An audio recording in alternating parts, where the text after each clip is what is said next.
legislator that McKoon, Senator McKoon. Yes. And I just read some interesting things based on, there had been an investigation. He had been in a squabble with the school board down in Muskogee County, which is my hometown, Columbus, so I'm always paying attention to what goes on down there.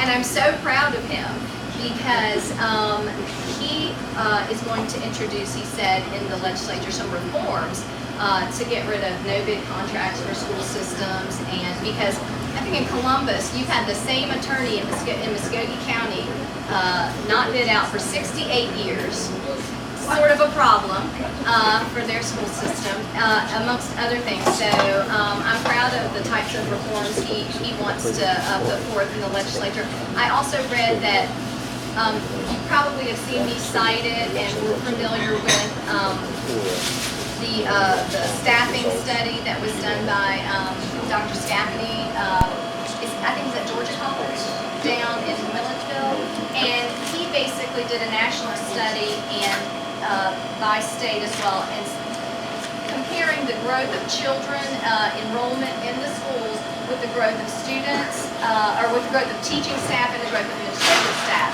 And basically you had 40% growth of children, but 80% growth of administrative staff. So he wants to put some limits on the percentage of administrative staff that can grow as, he wants to tie it to the growth of enrollment, which that seems very logical. So that's been a real big problem.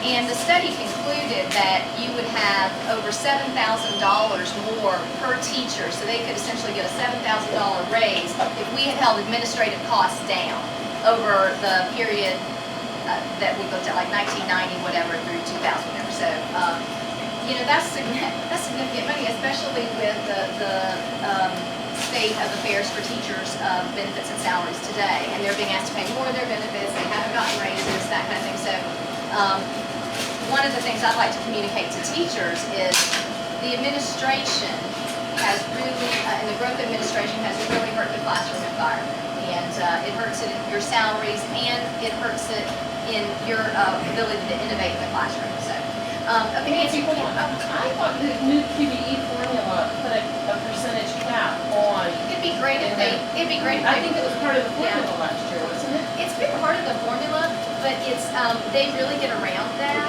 and they get around that because first of all, the data is 2 years old on the Department of Ed website. Okay, so there is no excuse for that. You should be able to find real-time financial and enrollment data. I mean, this is 2013, and that is just unforgivable. Number one. Number two, they play what I call budget bucket bingo with people and their and where they code them. So they'll say, well, we'll put this person under this category, and that category doesn't count towards this for our QBE.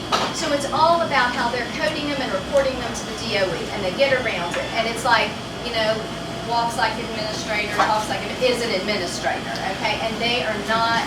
In fact, I think we're probably underestimating how, even when we talk about the growth of administration, because I just don't think the numbers we're getting from the various districts are accurate whatsoever on that. I think that's a shell game they're playing.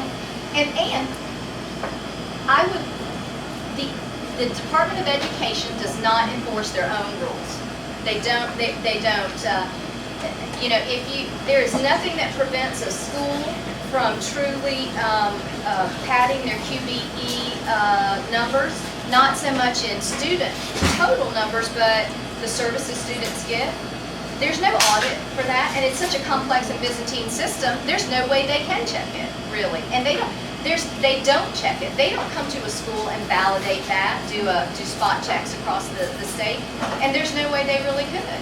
And we need and I'll talk about that later, about a better system for financing education, but and they're certainly not validating the administrators in a school district. So I think the legislature has had great intents on that issue to limit administration, but the DOE has not enforced it, and the school systems know how to play that game with how they code and transmit data up.